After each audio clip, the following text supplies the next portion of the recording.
Mon frère a détruit l'avenir de mon fils et mes parents ont signé une fausse plainte pour l'enfoncer. Je n'ai pas crié. J'ai fait ceci. 3 mois plus tard, mon frère suppliait pour un travail, et mes parents me suppliaient de leur pardonner. Si tu n'es pas encore abonné à la chaîne, clique sur le bouton d'abonnement et active la cloche pour ne pas rater nos histoires. Ton soutien signifie tout pour nous. Si cette histoire t'intéresse, laisse un j'aime. J'aimerais aussi savoir de quelle ville tu viens. Dis-nous dans les commentaires le nom de ta ville.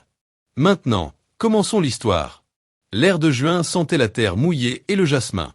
Depuis la terrasse, un verre de vin rouge à la main, je regardais les dernières lueurs du coucher du soleil teindre le ciel au-dessus de mon jardin en orange et violet. Les guirlandes lumineuses qu'on avait accrochées entre les arbres commençaient à s'allumer, projetant une lumière chaude sur l'herbe fraîchement tondue. Sophia, ma femme, mettait la dernière touche à la table des amuse-gueules. Elle bougeait avec cette grâce efficace que j'avais toujours trouvée comme une des plus belles formes de beauté. Tout était à sa place. Tout était parfait. Peut-être même trop parfait. Cette fête n'était pas une fête ordinaire. C'était ma célébration. À mes 42 ans, après 2 décennies de travail sans relâche, de nuits sans sommeil, et d'un engagement proche de l'obsession, mon cabinet d'architecture avait décroché le contrat le plus important de son histoire. La conception du nouveau complexe culturel de la ville. C'était le genre de projet qui marque une carrière, qui te met sur la carte pour toujours. Et je voulais le fêter. Non. Pour être honnête, je ne voulais pas juste le fêter. Je voulais qu'il le voie. Je suis entré dans mon bureau, un sanctuaire de verre et de bois que j'avais moi-même conçu. Le vin était frais dans ma gorge. Sur mon bureau, à côté des plans du projet gagnant, reposait une vieille photo encadrée d'argent. Je l'ai prise dans mes mains. On était 3 silhouettes rigides et distantes sous le soleil d'Acapulco en 1990. Mes parents avaient à peine 19 ans, le regard perdu, et une tension visible entre eux. Et moi, un enfant de 10 ans, maigre, les genoux osseux, debout à 1,2 m, comme si j'étais un accessoire gênant sur la photo de quelqu'un d'autre. Le souvenir de ce jour était flou, mais la sensation était claire comme le cristal du verre que je tenais. La sensation d'être une fausse note dans une chanson que je n'avais jamais demandé à écouter. Sophia est entrée sans bruit et a entouré ma taille avec ses bras. Elle a posé son menton sur mon épaule et a regardé la photo. « Ravière, tu n'as plus besoin de leur prouver quoi que ce soit, » murmura-t-elle, connaissant mieux que moi le labyrinthe de mes pensées. J'ai soupiré, un soupir qui portait le poids de 30 ans. Je sais. Mais une partie de moi, une partie stupide et têtue, espère toujours. Elle m'a embrassé sur la joue. Alors que cette partie stupide prenne un bon verre de vin et profite de la soirée. Cette soirée, c'est pour toi. Pour nous. Elle avait raison, bien sûr. J'ai reposé la photo, face contre la table. Ce soir n'était pas à propos du passé. C'était à propos du futur. Et à ce moment-là, le futur avait le visage de mon fils Léo. Léo était dans le jardin, en train d'essayer son nouveau cadeau. C'était un appareil photo professionnel, un réflexe. Il coûtait plus cher que ma première voiture. Je le lui avais offert cet après-midi-là. Et ses yeux, ces grands yeux sérieux qu'il tenait de sa mère, s'étaient illuminés. C'était ça, ma vraie récompense. Je me suis approché de lui.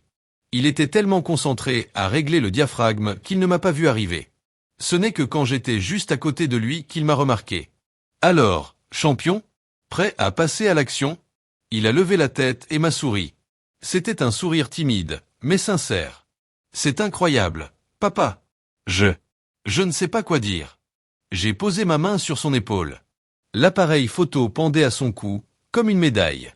Ne dis rien. Utilise-la. Tu sais, quand j'avais ton âge, je rêvais d'avoir un appareil comme ça. Je passais des heures à la bibliothèque à lire des magazines de photographie. Je m'imaginais les endroits que je visiterais, les visages que je capturerais. Léo m'a regardé, surpris. Sérieux? Tu ne me l'as jamais raconté. Eh bien, c'était une autre époque. Il fallait travailler. Avancer. Il n'y avait pas de place pour des rêves coûteux. Mais maintenant, c'est différent. Maintenant, ton rêve, c'est ce qui compte. C'était un moment bref, mais presque sacré. À cet instant, nous n'étions pas juste père et fils. Nous étions 2 photographes. 2 rêveurs. Unis par un objet qui valait bien plus que son prix. C'était le passage d'un rêve, la réparation d'un petit trou dans mon propre passé. C'est alors que mon téléphone a sonné. Le nom de ma mère s'est affiché à l'écran. Un petit nœud s'est formé dans mon estomac. Maman, tout va bien. Ravière, mon chéri. Félicitations. Sa voix sonnait faussement joyeuse. Ton père et moi sommes très fiers. Dis donc, on a dit à ton frère pour la fête, et il était tellement content pour toi. Il vient avec nous, juste pour te faire un câlin. Tu sais, pour partager la joie en famille. Le nœud dans mon ventre s'est resserré. Je n'avais pas invité Matteo. Et ce n'était pas un oubli. C'était volontaire. Mais comme d'habitude, il trouvait toujours un moyen. Le mot famille, dans la bouche de ma mère, sonnait moins comme un lien, et plus comme une condamnation. Bien sûr, maman, ai-je dit. Ma voix sonnait plus plate que je ne l'aurais voulu. On vous attend ici. J'ai raccroché, puis regardé le jardin, parfaitement illuminé. La nourriture parfaitement disposée. La vie parfaitement construite que j'avais bâtie de mes propres mains. Et j'ai senti un courant d'air froid. Un présage. Les fantômes du passé, ceux que j'avais essayé d'oublier, allaient bientôt franchir la porte. Sans y avoir été invité. Pour comprendre la tempête qui arrivait ce soir-là, il faut comprendre la géographie de ma famille. Ce n'est pas une histoire compliquée. Mais ces failles sont profondes et dangereuses. Mes parents m'ont eu à 18 ans. Ce n'était pas le fruit d'un amour de jeunesse, ni d'un projet de vie réfléchi.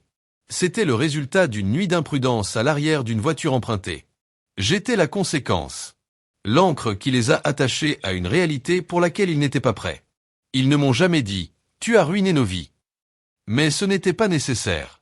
Je le lisais dans leurs regards fatigués. Dans les disputes qui finissaient par des claquements de porte. Dans les longues périodes où je restais chez mes grands-parents pendant qu'ils réglaient leurs problèmes. J'ai grandi en me sentant comme un invité temporaire dans ma propre vie. Un rappel vivant de leurs rêves brisés. Mon père disparaissait pendant des semaines. Et revenait avec l'odeur d'un autre parfum et le portefeuille vide. Ma mère essayait de combler le vide avec des sorties nocturnes. Et dormait jusqu'à midi. Moi, j'ai appris à être silencieux.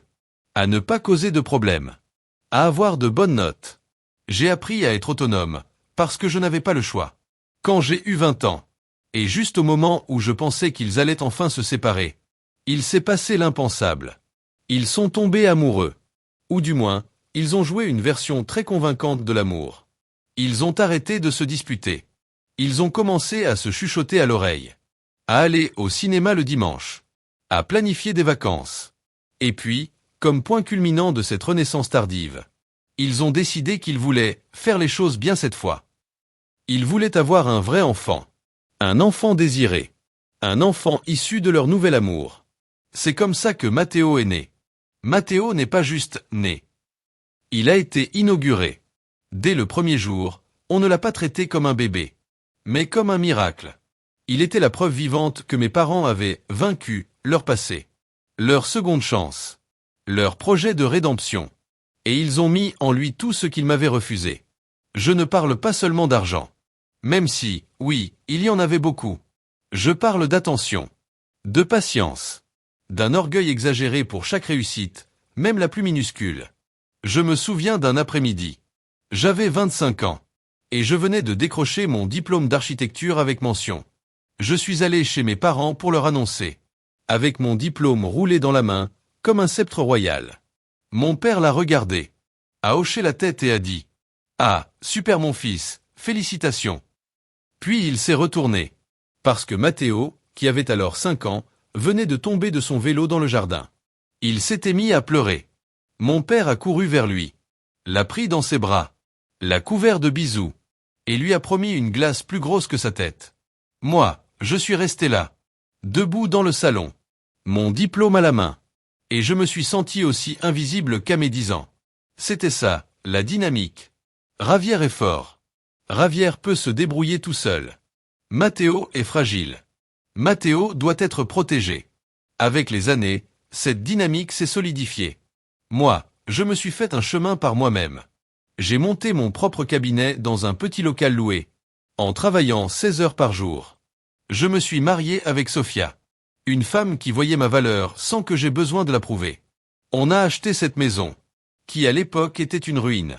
Et on l'a reconstruite, poutre après poutre, avec nos propres mains.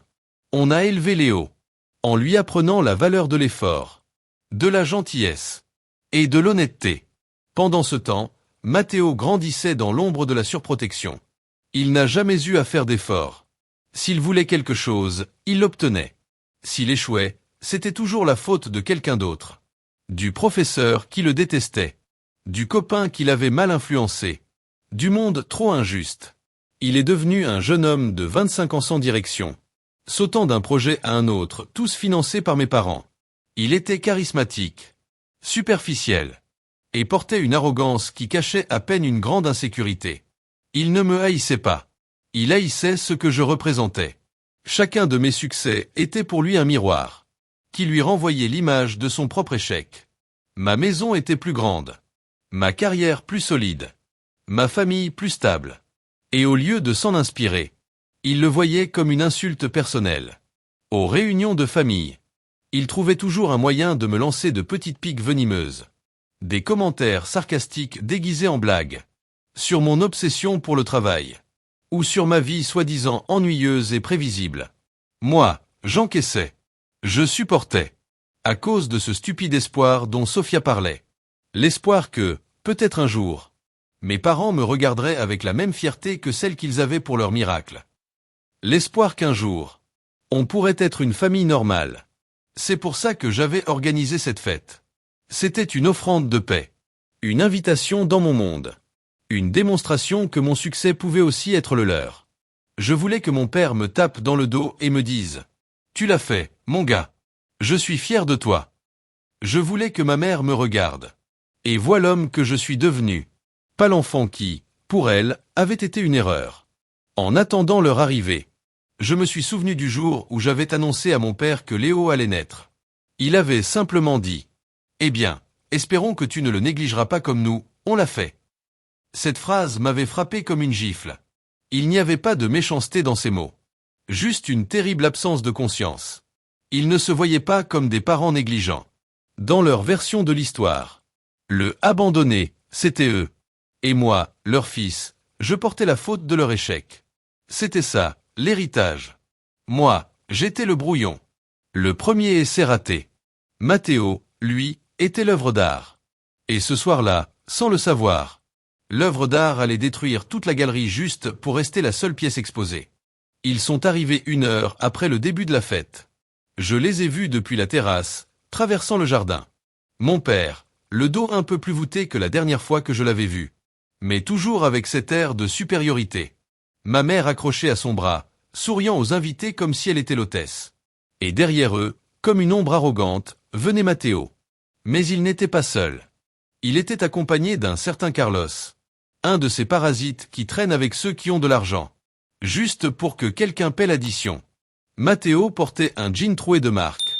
Et un t-shirt avec un gros logo Tapax en grave-l'œil. Qui valait probablement plus que mon premier salaire. Sa simple présence semblait absorber la lumière chaude du jardin. Et la remplacer par une énergie tendue et désagréable. Je suis allé les accueillir, forçant un sourire. Papa. Maman.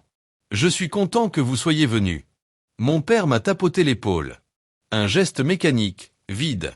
On n'allait pas rater ça, fiston. Eh ben dis donc, tu t'en sors bien. Cette maison est grande. Dans sa bouche, grande ne sonnait pas comme un compliment, mais comme une accusation d'arrogance. Ma mère m'a fait un bisou sur la joue, qui ressemblait au frottement d'un papier de verre. Félicitations Ravière. On a toujours su que tu irais loin. Tu as toujours eu cette ambition. Ambition. Un mot qui, dans leur dictionnaire, voulait dire égoïsme. Puis Matteo est passé devant. Il m'a tendu la main. Mais au lieu d'une poignée ferme, ses doigts ont à peine effleuré les miens. Félicitations, frérot. Il souriait, mais ses yeux restaient froids. Sacrée fête. Tu signes des contrats même à la maison, maintenant? Il a fait un signe de tête vers 2 de mes associés importants, qui discutaient près de la piscine. J'ai ignoré la pique. Entrez. Faites comme chez vous. Il y a de tout à manger et à boire. Ils se sont dispersés.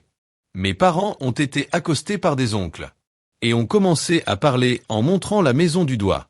Comme s'ils décrivaient un zoo exotique. Matteo et Carlos, eux, se sont mis à rôder avec un air de mission. Ils se déplaçaient comme des prédateurs sur un territoire étranger. Regardant, jugeant. Je les ai vus approcher la table des amuse-gueules. Matteo a pris un canapé au saumon. L'a senti d'un air théâtral. Puis l'a reposé dans le plateau. Très gourmet, tout ça, non? A-t-il dit à Carlos, assez fort pour que je l'entende. Mon frère a toujours aimé en mettre plein la vue. J'ai senti une bouffée de colère. Mais je l'ai noyé avec une gorgée de vin. Sophia s'est approchée et m'a pris le bras. Ne fais pas attention à lui. M'a-t-elle soufflé. Ne le laisse pas gâcher ta soirée. Il ne le fera pas. Ai-je répondu. Même si je n'en étais pas vraiment sûr. Le moment de rupture. Le premier tremblement avant le tremblement de terre. Est arrivé une demi-heure plus tard. J'étais dans mon bureau, en train de montrer les maquettes du nouveau projet sur grand écran à mes associés. Monsieur Curie et l'architecte de la Peña étaient clairement impressionnés. C'était un moment de pur orgueil. Une reconnaissance professionnelle méritée. J'avais laissé les plans imprimés sur la grande table en chêne, pour qu'ils puissent les examiner de plus près. Ces plans étaient le fruit de mois de travail. De nuits sans sommeil. Chaque ligne, chaque mesure avait été dessinée et redessinée jusqu'à la perfection. C'est à ce moment-là que Matteo est entré dans le bureau. Sans frapper. Carlos juste derrière lui. Il tenait un verre de whisky dans la main. Eh ben, voilà le bureau du chef. A-t-il lancé, les mots traînant. Il s'est approché de la table. Et s'est appuyé dangereusement près des plans. C'est quoi ça? Les plans de ton prochain château? Monsieur Curie, homme sérieux de l'ancienne école, a froncé les sourcils face à cette interruption. C'est ton frère, j'imagine? A-t-il dit froidement. Oui. Ai-je répondu, en essayant de rester calme. Matteo, on est au milieu de quelque chose d'important. Matteo a souri. Un sourire tordu, provocateur. Oups. Désolé. Je ne voulais pas interrompre les affaires des hommes importants. Je cherchais juste un peu de glace. En disant ça, il a agité le bras avec son verre. Et le whisky s'est renversé. Une flaque ambrée s'est vite étalée sur le bord des plans, trempant le papier épais, effaçant les lignes précises que j'avais tant soignées. Le silence est tombé dans le bureau. Mes associés ont regardé la tâche. Puis Matteo. Puis moi. La tête de Matteo affichait une fausse surprise. Oups. Je suis maladroit. Désolé, frérot. J'espère que ce n'était rien d'irremplaçable. Il l'a dit avec un ton qui montrait clairement qu'il savait que c'était irremplaçable. À cet instant, j'ai eu envie de le saisir par le col de son maudit t-shirt de luxe. J'ai eu envie de le traîner hors de chez moi. Hors de ma vie. Mais j'ai vu les yeux de mes associés fixés sur moi, observant ma réaction. Et, dans mon angle de vue, j'ai aperçu mon oncle Roberto, le frère de mon père, debout sur le seuil de la porte, le regard profondément triste. J'ai pris une grande inspiration. J'ai compté jusqu'à 10. Et j'ai forcé un sourire qui ressemblait plus à une grimace. T'en fais pas. Ce sont que des copies. Ça arrive souvent. C'était un mensonge. C'étaient les originaux. Mes associés, diplomates, ont compris le message. Ils ont pris congé peu après. En les raccompagnant à la porte. Monsieur de la Peña m'a posé la main sur l'épaule. Tu as plus de patience qu'un saint, Javier. Moi, ce garçon, je l'aurais déjà remis à sa place. Je suis retourné dans le jardin. La tache sur les plans était comme une tache sur le cœur de la fête. Sophia m'a regardé de loin, les yeux pleins d'une colère mêlée de compassion. J'ai tout vu, dit-elle quand je me suis approché. Il l'a fait exprès, Javier. Jusqu'à quand? Jusqu'à quand vas-tu le laisser te manquer de respect? Devant tout le monde, dans ta propre maison? Pas ce soir, Sophia. Lui ai-je supplié. Je veux juste que cette soirée reste calme. Mais la tranquillité s'était brisée. La première fissure était apparue dans la façade de ma vie parfaite. Et moi, têtu, je croyais encore pouvoir la réparer. Avec un peu de plâtre et de bonne volonté. Sans comprendre que le problème, ce n'était pas une simple fissure. C'était que les fondations même étaient pourries. La fête a continué. Mais quelque chose dans l'air avait changé. L'ambiance était devenue plus lourde. Comme si l'humidité d'un orage imminent était tombée sur nous. J'essayais de socialiser, de sourire, de jouer l'autre fier. Mais une partie de mon esprit restait en alerte maximale. Comme un radar suivant les mouvements de Matteo. Léo, lui, était totalement en dehors de cette tension. Il restait dans son monde à lui. Il se déplaçait entre les invités avec son appareil photo, capturant des sourires, des gestes, des instants fugaces. Il était discret, presque invisible. Mais son objectif, lui, voyait tout. Je l'ai observé de loin, sentant une montée de fierté. Au milieu de toute cette fausseté et cette tension familiale, il était un point d'authenticité. Il était la preuve que, malgré tout, j'avais au moins réussi quelque chose. L'affrontement final a eu lieu près de la piscine. C'était une zone moins peuplée. Certains invités étaient déjà partis. D'autres discutaient en petits groupes. Léo était accroupi, en train d'essayer de capturer le reflet des lumières dans l'eau. Une composition artistique et complexe. Matteo et Carlos se sont approchés de lui. Je ne les ai pas entendus au début. Mais j'ai vu le changement dans le corps de mon fils. Il s'est figé. Sa concentration s'est brisée. Je me suis approché instinctivement, restant à distance, mais prêt à intervenir. « Qu'est-ce que tu fais, neveu ? Tu joues au photographe célèbre », a dit Matteo d'un ton méprisant. Léo s'est levé, visiblement mal à l'aise. « Je fais juste des essais, tonton. » Carlos a pouffé stupidement. « Bien sûr. Des essais. Tu devrais être à l'intérieur à draguer des filles. Pas là à prendre des photos de flaques d'eau. Laissez-moi tranquille, s'il vous plaît, » a dit Léo, sa voix ferme mais respectueuse. Il a essayé de s'éloigner. Mais Matteo lui a bloqué le passage. Son visage, éclairé par les lumières bleues de la piscine, avait une expression déplaisante. Un mélange d'envie et de méchanceté. Et, du calme. On te donne juste un conseil. Ce petit appareil, a-t-il dit en tapotant l'objectif du doigt, ça ne t'amènera nulle part dans la vie. C'est juste un jouet cher, c'est tout. Pour moi, ce n'est pas un jouet, a répliqué Léo. Et pour la première fois, j'ai senti un tremblement de colère dans sa voix. Ça compte beaucoup pour moi. Ah oui. Ça compte, hein? Matteo a souri.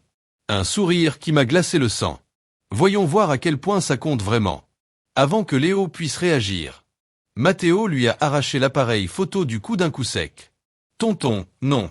Rends-le-moi, a crié Léo, essayant de le récupérer. C'est là que j'ai agi. Matteo. Ça suffit. Rends-le lui. Tout de suite. Ma voix était étrangement calme. La calme avant l'ouragan. Tous ceux qui étaient à proximité se sont tournés vers nous. Le silence s'est répandu comme une onde. Matteo m'a regardé. Et dans ses yeux, j'ai vu un éclair de panique. Et de défi. Il était acculé. Et un animal acculé attaque toujours. Quoi? Tu vas me virer de ton château, petit frère? Tu vas appeler tes gardes? Il a levé la caméra en l'air, comme un trophée grotesque. Voilà ce qui arrive à tes rêves stupides, Ravière. A-t-il sifflé? Et sa voix n'était plus pour moi. C'était pour un public imaginaire. Les fantômes de sa propre médiocrité. Tu crois que tu peux tout acheter? Tu crois que tu vaux mieux que les autres? Et alors, dans un geste froid et volontaire, un mouvement de violence pure, il a jeté l'appareil photo au sol, sur les pierres. Le son. Je n'oublierai jamais ce son. Ce n'était pas un gros boom. C'était un craquement sec. Malade. Le bruit du plastique et du verre qui se brise. L'objectif fragile de l'appareil photo s'est transformé en débris. La caméra a rebondi une fois. Et plusieurs morceaux se sont dispersés dans toutes les directions. Léo a poussé un cri étouffé. Comme s'il avait reçu un coup dans le ventre. Pendant un instant, le temps s'est arrêté. Personne ne bougeait. Personne ne respirait. J'ai regardé les morceaux de la caméra. Puis j'ai regardé Matteo. Et à ce moment-là, quelque chose en moi, quelque chose qui était fêlé depuis 40 ans, s'est brisé pour de bon. Ce n'était pas à cause de la caméra, ni pour l'argent. C'était pour l'acte. Un acte gratuit de destruction. Un acte de haine contre quelque chose de pur. Quelque chose qui symbolisait l'espoir. Le futur. Le lien que j'avais voulu créer entre mon passé brisé et l'avenir de mon fils. Il venait de tout démolir en un seul geste de haine. Et comme si ça ne suffisait pas, Matteo a reculé, comme s'il perdait l'équilibre, et s'est laissé tomber par terre. Pas violemment, mais de manière théâtrale. Il s'est tenu le bras en criant, d'une voix aiguë, perçante, qui a brisé le silence. Il m'a poussé. Mon bras. Ce gamin m'a poussé. J'ai regardé Léo. Il était figé. Les mains à moitié levées. Comme s'il se rendait pour un crime qu'il n'avait pas commis. Son visage pâle et rempli d'incompréhension. Était le portrait même de l'innocence attaquée. Le pont que j'avais construit entre mon passé et son avenir n'était pas seulement cassé. On y avait mis le feu. Et on accusait mon fils d'avoir allumé l'incendie. Le cri de Matteo a été le signal. La scène qui avait été figée s'est transformée en un chaos organisé. Carlos, son ami, a été le premier à bouger. Je l'ai vu. Je l'ai tout vu. A-t-il crié en courant vers Matteo. Léo l'a poussé. Il l'a jeté au sol. C'était un mensonge énorme, ridicule. Et pendant un moment, j'ai pensé. Personne ne va croire à ça. Mais non. Comme s'ils attendaient leur tour dans une pièce de théâtre. Mes parents sont arrivés en courant depuis l'autre bout du jardin. Leurs visages affolés semblaient parfaitement répétés. Ma mère s'est agenouillée à côté de Matteo, repoussant Carlos d'un geste. Matteo, mon chéri, mon amour. Qu'est-ce qui t'est arrivé? Gémit elle, en berçant le bras de son fils de 25 ans comme s'il était un nouveau-né. Mon père, lui, ne regardait pas Matteo. Il me regardait moi. Puis il regardait Léo. Son visage était une masque de colère et de déception. Mais pas envers celui qui jouait la comédie par terre. Non. Vers le petit-fils, qui était debout, tremblant et innocent. Qu'est-ce que tu as fait? A-t-il lâché? Pas à Léo. À moi. L'accusation était claire. Ton fils. Ta faute. C'est toi le responsable. Je n'ai rien fait. A dit Léo. Sa voix à peine un souffle. Mais personne ne l'écoutait. Bien sûr que tu as fait quelque chose. A crié mon père en avançant d'un pas. Regarde ton oncle. Tu lui as cassé le bras. Ce n'est pas vrai. Est intervenue Sofia, qui était arrivée à côté de Léo, prête à protéger son fils comme une lionne. C'est Matteo qui a cassé la caméra. Et ensuite il s'est jeté au sol. On l'a tous vu. Quelques invités nous regardaient, perdus. D'autres s'éloignaient, ne voulant pas être mêlés au drame. Mais pour mes parents, il n'y avait qu'une seule vérité. Ma mère a levé les yeux du bras soi-disant blessé de Matteo. Ses yeux pleins de fausses larmes se sont fixés sur Léo. Gamin pourri. Après tout ce que ton père a fait pour toi, tu n'es qu'un ingrat. Un violent. Puis elle a sorti son téléphone de son sac. Ses doigts tremblaient. Pas de peur, mais de colère froide et calculée. J'appelle la police. A-t-elle lancé, comme si elle proclamait une loi. C'est une agression. Il doit y avoir des conséquences. Le mot police est resté suspendu dans l'air. Lourd, ridicule. J'ai regardé autour de moi. Ma fête. Ma célébration. C'était devenu une scène de crime inventé. Mes associés et mes amis me regardaient avec une sorte de pitié et de malaise. Ma maison, mon refuge, était souillée. Et moi, je n'ai rien dit. Un calme glacial m'a envahi. Comme si j'étais au centre d'un ouragan. Un point de silence absolu. Pendant que tout s'écroulait autour de moi. Je regardais la scène comme si je voyais un film. Un spectateur de ma propre tragédie. J'ai vu ma mère composer le numéro d'urgence. La voix tremblante, faussement paniquée, en parlant à l'opérateur.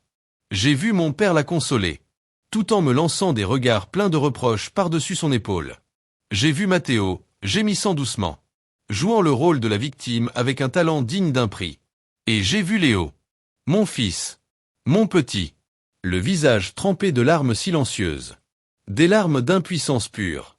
C'est alors que mon regard a croisé celui de mon père. Pendant une seconde. Juste une. On s'est regardé droit dans les yeux. Et dans ses yeux, je n'ai pas vu la colère d'un père défendant un fils blessé. Non. J'ai vu autre chose. J'ai vu une décision. Une volonté consciente de croire au mensonge. Parce que la vérité était trop gênante. Croire à la vérité. C'était admettre que son fils adoré était un désastre. C'était reconnaître qu'ils avaient échoué. Et mon père, à ce moment précis, a choisi de sacrifier son petit-fils. Pour protéger son propre déni. Il n'a pas pu soutenir mon regard. Il l'a détourné. Et dans ce petit mouvement de lâcheté, j'ai tout compris. J'ai compris que je n'étais pas son fils. J'étais sa couverture. Et Léo n'était qu'un dommage collatéral. Sofia m'a serré le bras. Ravière, dis quelque chose. Par pitié, fais quelque chose. M'a-t-elle supplié dans un murmure désespéré. Mais je ne pouvais pas bouger. Je ne pouvais pas parler. Moi, l'homme qui avait bâti un empire à partir de rien. L'architecte qui savait élever des immeubles. Je me sentais détruit. Pas par le mensonge de Matteo. Par la trahison de mon père. 40 ans à chercher son approbation. À désirer son respect. Tout s'était évaporé. Dans cette seconde où il avait choisi de détourner les yeux. Il n'y avait plus rien à dire. La conversation avait pris fin 40 ans plus tôt. Je ne m'en étais juste jamais rendu compte, jusqu'à maintenant. Les lumières bleues et rouges d'une voiture de police commençaient à se refléter dans les fenêtres de ma maison. La comédie allait devenir officielle. Et moi, je restais là, debout, en silence. Ce n'était pas la tranquillité de la défaite. C'était la calme terrifiante de la colère. Quand elle se fige, quand elle devient quelque chose de froid, solide et tranchant comme une lame. La guerre n'était pas terminée. Elle ne faisait que commencer. Et pour la première fois de ma vie, j'étais prêt à me battre. Pas pour leur approbation, mais pour mon fils, pour la vérité, et pour ce qu'il restait de mon nom. L'arrivée de la police a transformé l'ambiance irréelle en cauchemar administratif. 2 agents sont entrés dans mon jardin, comme s'ils débarquaient dans un bar après une bagarre.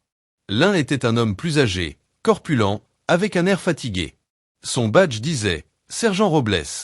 L'autre, une femme plus jeune, semblait plus attentive. La musique s'était arrêtée.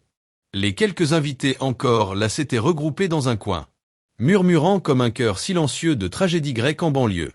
Ma mère s'est précipitée vers eux. « Officier, merci mon Dieu que vous soyez là. Mon fils, mon pauvre fils a été agressé. » Le sergent Robles l'a écouté avec une patience qui semblait venir de milliers de disputes de famille déjà vécues. « Calmez-vous, madame. Voyons ce qui s'est passé ici. » Et là, a commencé le torrent de mensonges. Cette fois, ils étaient encore mieux récités. Polis, organisés, pensés pour impressionner la police. Ma mère, entre 2 sanglots, a raconté comment son fils Matteo, si sensible, avait été violemment poussé par son neveu Léo, un adolescent jaloux et instable. Mon père hochait la tête à chaque mot, ajoutant des détails dramatiques. Carlos, le copain complice, répétait tout comme un écho bien dressé. Le sergent Robles prenait des notes dans un petit carnet, le visage fermé, neutre.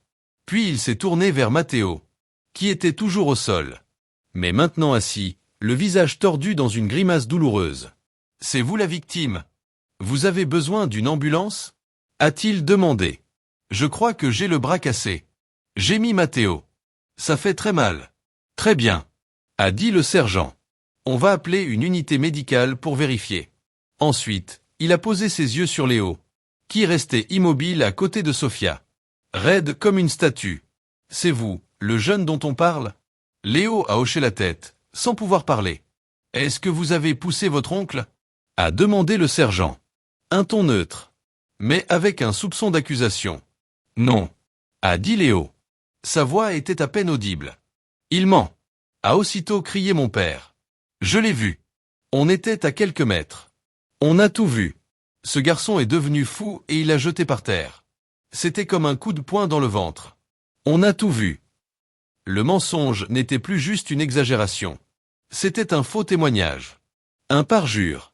Le sergent Robles m'a enfin regardé. « Vous êtes le père du garçon ? » « Oui. » ai-je répondu. Et ma voix m'a surpris. Elle était ferme, froide, sans émotion. Mais à l'intérieur, j'étais en feu. « On va devoir emmener votre fils au poste pour qu'il fasse une déclaration. Et aussi le jeune homme ici présent. Puisqu'il y a une plainte pour agression et une possible blessure. C'est la procédure. Mon fils ne va nulle part, » a dit Sofia, la voix tremblante de rage. « C'est lui la victime ici. » Elle a désigné les débris de l'appareil photo au sol. C'est son oncle qui a détruit sa caméra. Le sergent Robles a regardé les morceaux de plastique et de métal par terre. Avec indifférence. « On notera ça aussi, madame. Mais pour l'instant, la priorité, c'est la plainte pour agression. »« Monsieur, » a-t-il dit en se tournant vers moi. « Coopérez, s'il vous plaît. C'est ce qu'il y a de mieux pour votre fils. Si c'est un malentendu, tout s'éclaircira au commissariat. » Je savais que je n'avais pas le choix. Résister aurait tout aggravé. J'ai posé ma main sur l'épaule de Léo. Il tremblait. « Ça va aller, champion. On va y aller. On va tout leur raconter. Et ils comprendront la vérité. » Je crois que moi-même, je n'y croyais plus. L'image qui a suivi est gravée en moi à jamais. Mon fils de 17 ans, montant à l'arrière d'une voiture de police. Il n'était pas menotté. Mais l'humiliation était la même. Sofia et moi l'avons suivi dans notre voiture. Le trajet s'est fait dans un silence total. Un silence rempli de rage, de peur et d'une incrédulité paralysante. Le commissariat était un endroit froid, Impersonnel. Éclairé par des néons qui donnaient l'impression que tout le monde était malade. Ça sentait le désinfectant bon marché et la désespérance. On nous a fait attendre dans une salle avec des chaises en plastique orange. Matteo et mes parents ont été emmenés dans un autre bureau. Après ce qui a semblé durer une éternité. Un policier nous a appelés. On nous a emmenés dans une petite pièce sans fenêtre. Léo s'est assis en face d'un bureau. Et moi à côté de lui. Le sergent Robles lui a posé encore et encore les mêmes questions. Léo a raconté sa version des faits. Et au fur et à mesure qu'il parlait, sa voix devenait un peu plus forte. Il a tout dit. Pour l'appareil photo. Pour les insultes. Pour la manière dont Matteo lui avait arraché l'appareil. Puis l'avait jeté. Et ensuite s'était couché par terre. Le sergent l'écoutait. Mais son visage restait fermé, comme un mur. Quand Léo a fini, le sergent s'est appuyé contre le dossier de sa chaise. Écoute, garçon. On a 3 témoins oculaires. Qui disent que tu as poussé ton oncle. Tes grands-parents et un ami de la famille. Et toi, tu n'as que ta parole. Tu comprends comment ça paraît, non? L'injustice de cette phrase était si brutale, si totale, que j'en ai eu le souffle coupé. La vérité ne comptait pas. Seul le nombre de voix comptait. Même si ce n'était que des mensonges. Mon fils ne ment pas, ai-je dit. La voix aussi dure que de l'acier. Et leurs témoins sont en train de mentir sous serment. Le sergent Robles m'a jeté un regard fatigué. Monsieur, je comprends que vous vouliez défendre votre fils. Mais je vous conseille d'engager un bon avocat. Pour l'instant, le garçon peut rentrer avec vous. Mais l'enquête reste ouverte. Le parquet décidera s'il y aura des poursuites. On est sorti de cette pièce. Avec l'impression d'avoir été traités comme des criminels. Alors qu'on n'avait rien fait. Dans la salle d'attente, on a croisé Matteo qui sortait d'un autre bureau. Le bras dans une sorte d'écharpe improvisée. Quand il nous a vus, il a esquissé un petit sourire de triomphe. Ma mère l'a entouré de son bras. Et nous a lancé un regard de haine pure. De retour en voiture. Le silence était encore plus lourd qu'à l'aller. Léo regardait par la fenêtre. Les lumières de la ville se reflétant dans ses yeux pleins de larmes retenues. Et c'est là, dans cette voiture, dans cette obscurité, entouré d'échecs et de trahisons, que la colère froide en moi a fini de se former. Ce n'était plus une émotion. C'était un plan. Ils avaient joué leurs cartes. Ils avaient utilisé le système. Les mensonges. Les liens de sang. Comme une arme.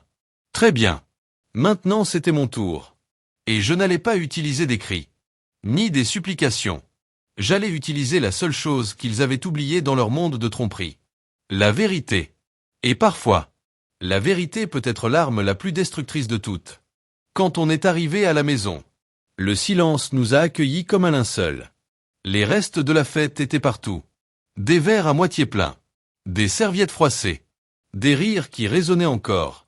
Mais qui ressemblaient maintenant à une moquerie. Tout ce que j'avais mis tant d'efforts à construire était souillé. Sophia bougeait dans la maison comme un robot.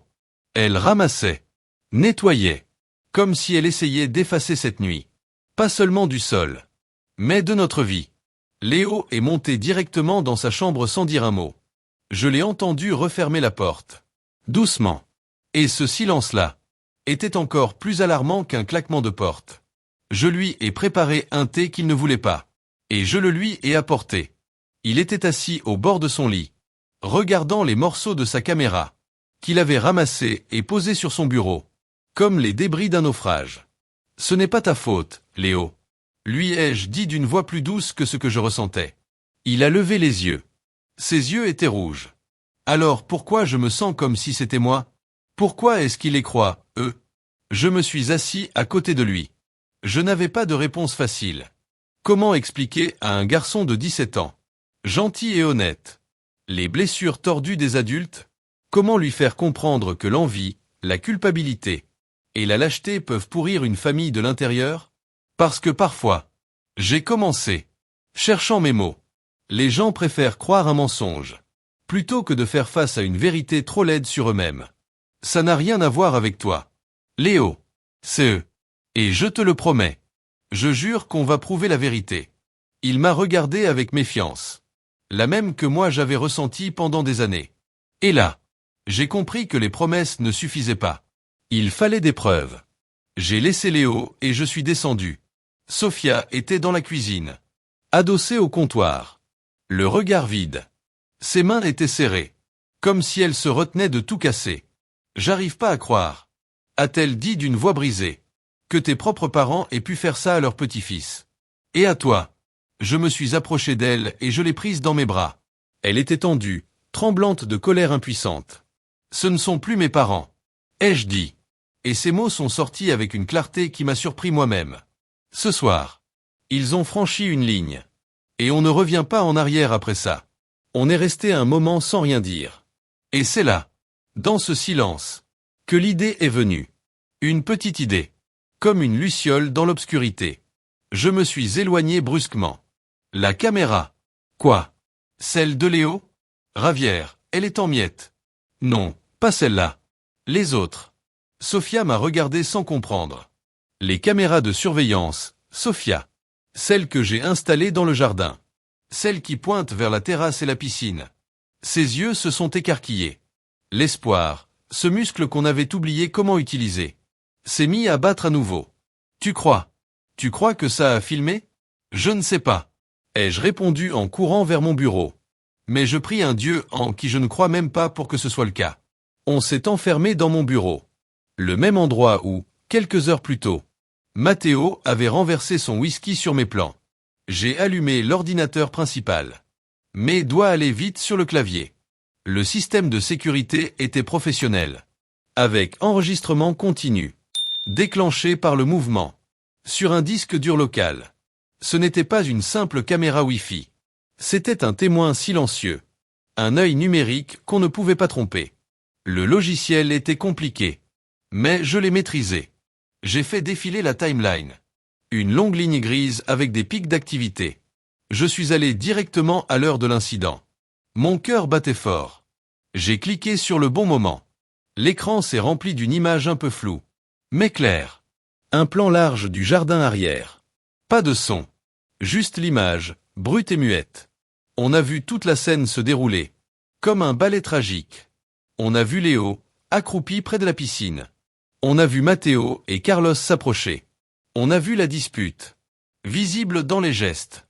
Et ensuite, on a vu le moment clé. Matteo qui attrape l'appareil de Léo.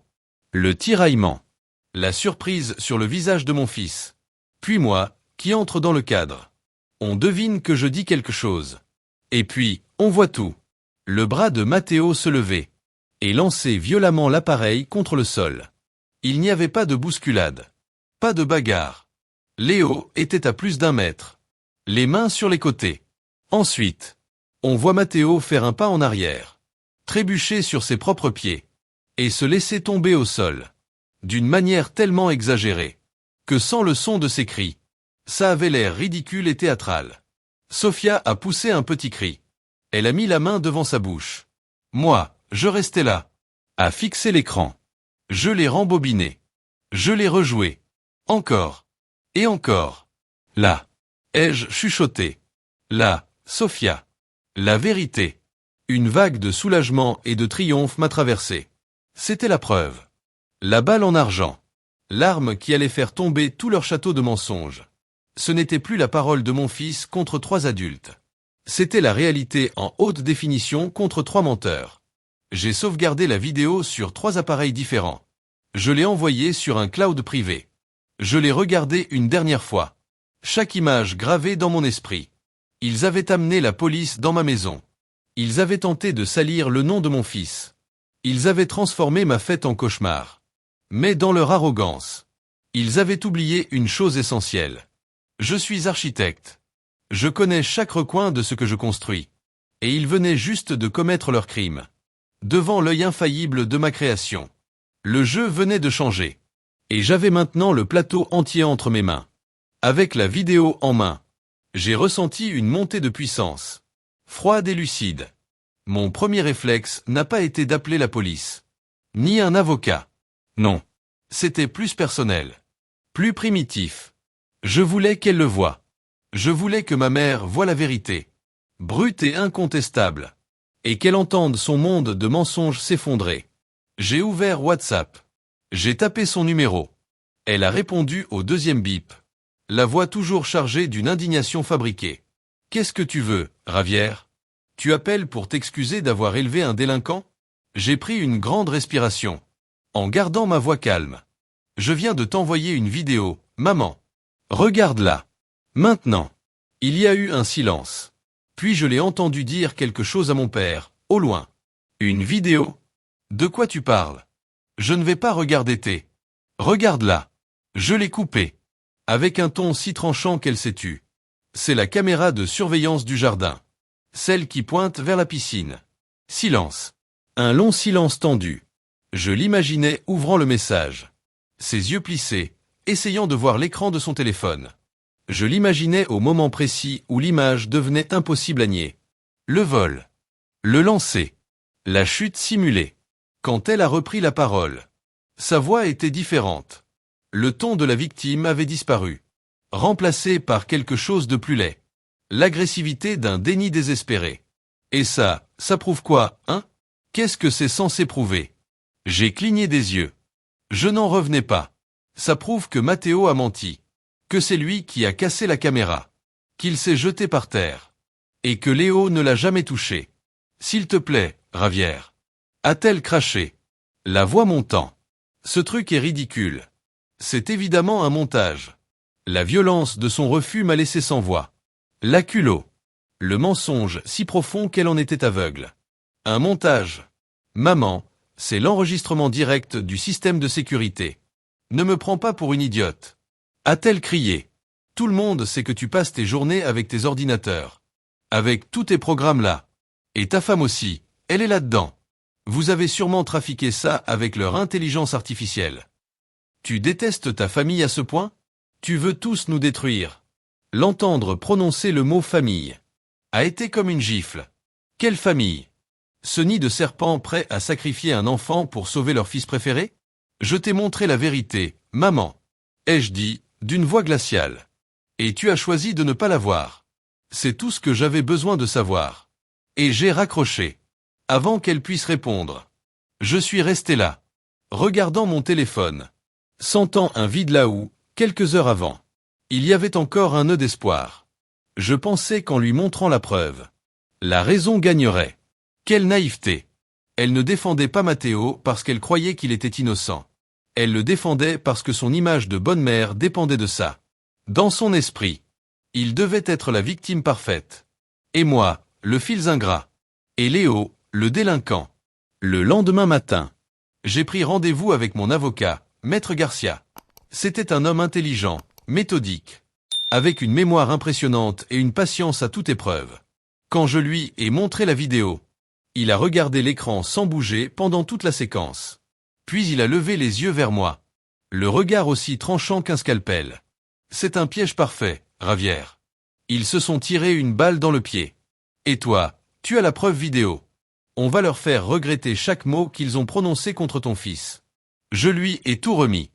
La vidéo originale. Les sauvegardes. La copie sécurisée dans le cloud. Il a hoché la tête en consultant les fichiers.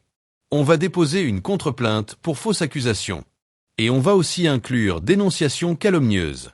Matteo, Carlos. Et, si on peut prouver qu'ils ont menti aussi, tes parents. J'ai acquiescé sans hésiter. Je veux que tout soit fait dans les règles. Pas de chantage. Pas de coups bas. Juste la loi. La loi, a dit l'avocat en souriant, va être notre arme la plus puissante. Et cette vidéo, c'est le genre de choses que les juges adorent. Nous avons préparé le dossier. Il était solide. Le soir même, Sophia, Léo et moi étions assis ensemble dans le salon, à respirer enfin un peu mieux. Mais Léo n'était pas encore soulagé. Et s'ils s'en sortent quand même? A-t-il demandé. Je me suis tourné vers lui. Même s'ils évitent la prison, le monde saura ce qu'ils ont fait. Et toi, tu n'auras plus à te taire. Plus jamais. 3 jours plus tard, nous avons été convoqués au commissariat pour une nouvelle audition. Cette fois, c'était nous qui portions plainte. Maître Garcia a présenté les preuves au procureur. Il a projeté la vidéo sur l'écran de la salle d'interrogatoire. Silence total. Le procureur a froncé les sourcils, puis a regardé les policiers. C'est la vidéo de la caméra de sécurité? Elle est horodatée? Oui, a dit Garcia. Et on a l'enregistrement brut. avec la signature numérique du système. Le procureur a regardé longuement l'écran. Puis il a soupiré. Un long soupir d'embarras. Très bien. Je vais demander la réouverture du dossier. Et suspendre la plainte contre Léo. Puis, le moment que j'attendais. Et on va ouvrir une enquête pour fausse déclaration contre Matteo Villalobos. Carlos Jiménez. Et il a marqué une pause en consultant le rapport. Contre Béatrice et Enrique Villalobos. Vos parents. J'ai hoché la tête. Le cœur lourd mais résolu. La police a convoqué Matteo dès le lendemain. Et là, le vernis a craqué. Face à la vidéo. Face à l'évidence. Il a essayé de nier. Puis de minimiser. Puis de se poser en victime de pression familiale. Carlos, lui, a craqué le premier. Il a avoué que Matteo lui avait demandé d'appuyer son histoire. Juste pour protéger la famille. Et mes parents? Ils ont nié. Bien sûr. Mais leurs déclarations étaient contradictoires. Ils se sont contredits sur des détails. Sur l'endroit où ils se trouvaient. Sur ce qu'ils avaient réellement vu. Et face à la vidéo, leur crédibilité s'est effondrée. Le procès a été rapide. Le juge n'avait pas besoin de beaucoup de temps. La vidéo parlait d'elle-même. Claire, nette, datée. Avec un angle parfait sur toute la scène. Matteo a été reconnu coupable de fausses accusations. Et condamné à verser des dommages et intérêts symboliques à Léo. Carlos a reçu une amende pour complicité. Et une mise à l'épreuve. Et mes parents. Le juge a été particulièrement dur avec eux. Il a dit ceci, mot pour mot. Vous êtes les grands-parents de cet enfant. Et vous avez menti à la police. Dans une tentative honteuse de détruire sa réputation. Par simple préférence familiale. C'est absolument inacceptable. Ils ont reçu une interdiction formelle d'approcher Léo pendant 1 an. Et des heures de travail d'intérêt général pour obstruction à la justice. Quand le jugement est tombé, j'ai regardé Léo. Il ne souriait pas. Mais ses épaules se sont détendues. Et c'était déjà énorme. Après le procès, le téléphone est resté muet. Pas un message de mes parents. Pas une excuse de Matteo. Pas un mot de Carlos. Rien. Et franchement, c'était mieux comme ça. J'ai bloqué leur numéro. J'ai changé le code du portail de la maison. J'ai fait le ménage dans ma vie. Comme on nettoie une maison infestée de termites. 1 mois plus tard, Léo a reçu une bourse d'entrée pour une école de photographie à l'étranger. Quand il a ouvert le courrier, il s'est tourné vers moi avec un sourire qu'il n'avait pas eu depuis des mois. Tu crois que je devrais y aller? Je me suis approché de lui. Je l'ai regardé droit dans les yeux. Je crois que tu dois vivre ta vie. Pas pour eux. Pas pour moi. Pour toi. Il m'a serré dans ses bras. Un long câlin silencieux. Et j'ai su, à ce moment-là, que tout ce combat, tout ce chaos, en valait la peine. Pas pour prouver que j'avais raison, mais pour montrer à mon fils que la vérité valait la peine d'être défendue. Et qu'aucune famille, aussi toxique soit-elle, n'a le droit de te détruire pour préserver ses apparences. Depuis ce jour, je vis mieux, plus léger. Ma famille s'est réduite à Sofia, Léo et moi. Et c'est largement suffisant. Je n'ai plus besoin d'approbation, ni de validation, ni d'appartenir à un clan qui a préféré l'injustice à l'amour. J'ai construit une nouvelle fondation, pas en béton, mais en vérité. Et sur cette vérité, mon fils peut maintenant s'élever. Voilà comment mon propre frère a failli détruire l'avenir de mon fils. Et comment mes propres parents ont essayé de l'enterrer sous un mensonge. Mais ils ont oublié une chose.